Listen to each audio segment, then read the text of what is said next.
The AYANEO 2S with the new 7840U processor is here. Let's get it reviewed before Aya announces another model. We have a bunch of manuals which are in English and Chinese. There is also a small pack of tools if you need to open your device for, say, a SSD upgrade. Underneath is the AYANEO 2S itself. We will show it in more detail shortly. Below that is where all the accessories are kept. We have a 100 watts wall charger. In the next box are charger adapters for UK, Europe and Asia. There are two USB Type-C to Type-A adapters and replacement side panels if you remove them from when opening your device. And in the final box there is a USB Type-C charge cable.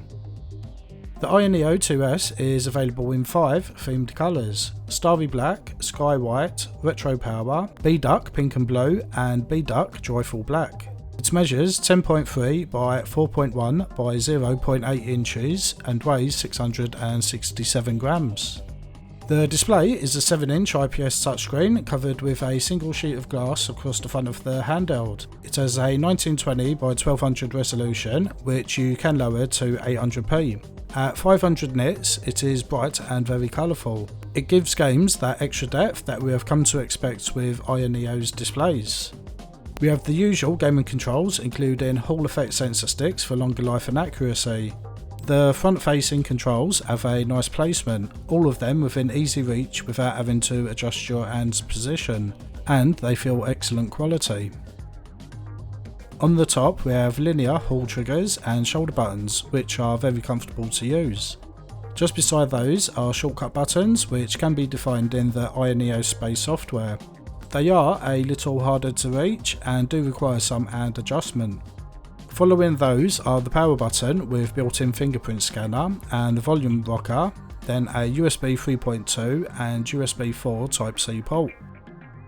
On the bottom is a second USB 4 Type-C port, a micro SD card reader and a 3.5mm headphone port. The AYANEO 2S features the latest AMD Ryzen 7 7840U processor, which runs up to 5.1 GHz with a maximum TDP of 38 watts, though generally 28 watts is the sweet spot. It has a 780M graphics which runs up to 2700 MHz. There are choices of 16, 32 or 64 gigs of LPDDR5X RAM clocked in at 7500 megatransfers a second. For storage there is a choice of from 512 gigs up to 4 TB, with support for up to a massive 8 TB M.2 SSD. That's more than what my desktop PC currently has. For communications there is the now standard Wi-Fi 6E for wireless and Bluetooth 5.2 to connect peripherals to. It is summer in the UK and the office is already roasting. These temperatures are not accurate for comparison with others recorded at lower ambient temperatures. Whilst running Street Fighter 6 benchmark on a loop, we got a nice temperature of 68 degrees and highest fan noise of 65 decibels. The AYANEO 2S has a 1350 mAh rechargeable battery.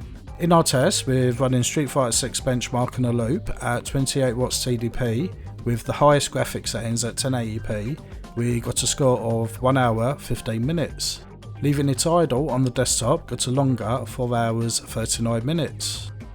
As always, we perform some system benchmarks to see the overall performance and compare it with other devices. We have the GPD WIN MAX 2 2023 and ASUS ROG Ally, which we will be comparing it with, all at 28 watts TDP. We should also point out that, like the WIN MAX 2 23, the AYANEO 2 does not have official AMD graphics drivers. We are using the drivers that are supplied by the manufacturers. We are sure that these are unoptimized and over time, once the drivers are officially released, they will improve performance. The ASUS ROG Ally benchmarks were taken with the 3.19 BIOS with the performance hotfix, but it does still have some performance issues. We will be re-benchmarking everything in a forthcoming video, once all of these launch issues are sorted out. PCMark performs benchmarks for the CPU, GPU, RAM and SSD to give a general overview of how the system performs. The AYANEO 2S scores 6217, which as you can see is a fair bit lower than the Ally and the WIN MAX 223, with 6862 and 7002 respectively. That's around 10% slower than the Ally, which we were very surprised to see. 3D Mark tests the CPU and GPU across 3 different benchmarks. With TimeSpy we get 3036, with the Ally just below and the Max 223 just above for scores. With Night Raid we get 26,000, again with the Ally just below with 25 and the Max 2 at 27,000. And with Firestrike we see that the 2S is just below the Ally, and with the Max 2 taking the lead again. The results are overall better than the Ally, which we did expect to see, but there is still a noticeable difference with the WIN MAX 223. The AYANEO 2S and WIN MAX 2 2023 scores are very close to each other, which is no surprise as they share the same 7840U processor. The Ally falls behind with 1000 points less. For the gaming benchmarks, we test with the highest resolution the device supports, in this case 1200p, across 11, 20 and 28 watts TDP. In most cases we do another 2 tests at 1200 and 800p at 28 watts TDP for comparison with other devices. As a note, the Ally does run at 1080p and 720p, so keep this lower resolution in mind for the scores as there's a small advantage here. We are running on the lowest graphics for Forza Horizon 5. At 1200p resolution, the AYANEO 2S does very well, with above 60 frames on all but 11 watts TDP.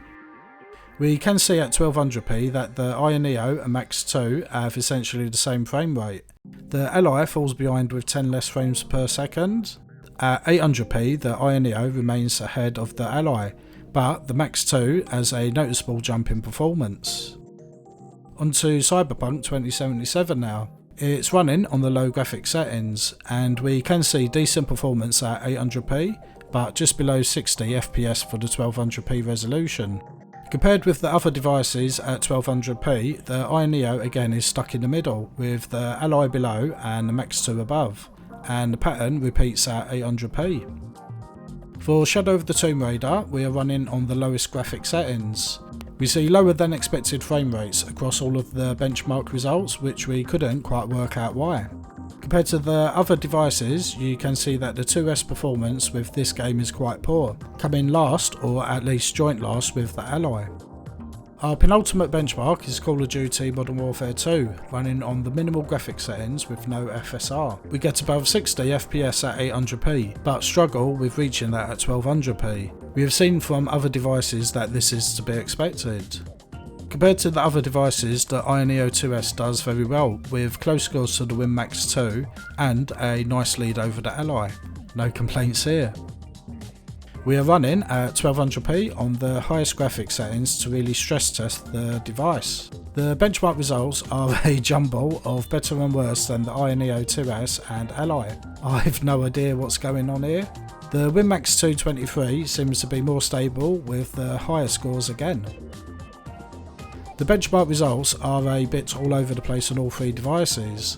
We can see the AYANEO 2S have a close score with the WIN MAX 2 2023 in one test, then a large gap on another, and Ally should have higher scores but doesn't. We are seeing around a 10% average increase in performance compared to the previous AYANEO 2 model. It falls a little short on the 15 increase found on the WIN MAX 2 and 23 models. But as mentioned, this is due to BIOS and or graphics driver performance on all devices rather than hardware issues, something that we hope to see improvements for on all devices over time. For our gameplay tests, we are finding the best gaming experience at 28 watts or below, and when possible, the best for battery life at the lowest possible TDP. This will give a general idea of what to expect when playing a variety of games. So let's start with something quite demanding and also poorly optimised. The Last of Us at 800p 28 watts TDP on the low graphics settings with FSR and ultra performance gets us well above 60 FPS. Or for the best visuals you could go with locking it to 30 FPS with no FSR and the graphics on high settings. For saving battery, you can lock it to 30 FPS with FSR unbalanced on the low graphics settings at just 11 watts TDP, which is quite amazing. Hades is a perfect example of a great game that is not massively demanding. You can easily run at 1200p, 7 watts TDP and get a solid 60 FPS. It is already pretty good for saving battery, but you could drop down to 800p at just 4 watts TDP to save even more. For Hogwarts Legacy, you can run at 800p with no FSR at 28 watts TDP on the low graphics settings for mostly above 60 FPS. Or you can lock to 30 FPS and increase the graphics to medium. For battery saving, keep it at 800p with low graphics settings locked to 30 FPS at around 15 watts TDP. For the most part, you should be well above 30 FPS with minor dips to 29 or so. For Call of Duty, we can run it at 800p balanced with FSR, and that gets you well above 60 FPS, usually around 70 to 80. You can switch off FSR, and for the most part it will stay above 60. If you want the best frame rate, drop the graphics to minimal and you will be in the 90 FPS area. To save battery, you can set it to 800p minimal graphics and limit the frames to 30. You can lower the TDP to around 15 watts, maybe even a little lower to save some extra battery. We saw from the WIN MAX 223 that emulation performance has since increased over the 6800U models. We can run just about everything up to more recent consoles with no issues at all, often with lower TDP to improve battery life. So let's take a look at some of the more demanding emulators. Compatible games on RPCS3 run very well. Our go-to games, Tekken 6 and Wipeout HD, played excellent. You may see an occasional frame drop here and there, but you would not notice without a FPS display on screen. We saw with the Max 223 some nice improvements with the 7840U, and we of course see them on the AYANEO too. Our go-to game Vanquish works great, and we saw very good performance on Project Gotham Racing 2, with some minor dips below 30 FPS now and again. As well as the emulators themselves improving, the faster 7840U processor gives it that extra boost where you would see some shader cache lag now and again. That's not to say there is no more shader cache lag, but overall the performance for compatible first and third party games is very good. The AYANEO 2S, like the WIN MAX 223, has a nice increase in performance over the previous 6800U models. However, if you have a 6800U model, is it worth upgrading? We can't take the benchmark results as final just now, as we know there are performance issues in all three devices we have looked at in this video. But we can only go by what we have, and that's anything up to a 10% average increase in performance over the previous model. The AYANEO 2S is very comfortable to hold and play on for long periods of time, which is essential. The screen size is spot on for the handheld size and simply looks amazing. The performance, I am sure, will be on par with the Max 223, but we will see when we revisit all of the new handhelds in the forthcoming video. If you do have the previous generation, then it's perhaps not worth the upgrade just yet. Maybe wait and see if more performance will come with new drivers. If you have been waiting for a handheld, then the AYANEO 2S is definitely worth considering. You can learn more about the AYANEO 2S and order yours today from us at DROIX.co.uk and DROIX.net for worldwide shipping. Use the discount code AN2S50FF for a 5% discount.